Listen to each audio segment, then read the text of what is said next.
দুই বাংলার জনপ্রিয় অভিনেত্রী জয়া আহসান বর্তমানে ভারতের কলকাতা কেন্দ্রিক কাজ নিয়ে তুমুল ব্যস্ত সময় পার করছেন। সাম্প্রতিক বছরগুলোতে দেশীয় কাজ থেকে কিছুটা দূরে থাকলেও তিনি বাংলাদেশের গর্ব হিসেবে দুই বাংলায় নিজেকে প্রতিষ্ঠিত করেছেন। এবার প্রথমবারের মতো ওয়েব সিরিজে অভিনয় করতে চলেছেন তিনি।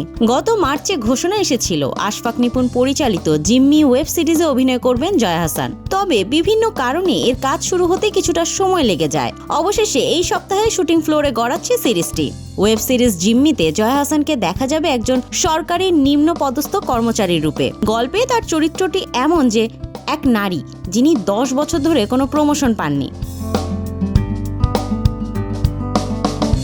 স্বামী স্ত্রীর টানাটানি সংসার, উচ্চাকাঙ্ক্ষা আর হতাশায় জর্জরিত জীবন। হঠাৎ অফিসের স্টোর রুমে পাওয়া বাক্স ভর্তি টাকা তাকে এক নতুন মোড়ের দিকে ঠেলে দেয়। এই টাকার মোহে জড়িয়ে পড়ে তার জীবন। অবশেষে সেই লোভের কাছে চরিত্রটি নিজেই জিম্মি হয়ে পড়ে। সিরিজটি ওটিটি প্ল্যাটফর্ম হইচয়ে মুক্তি পাবে।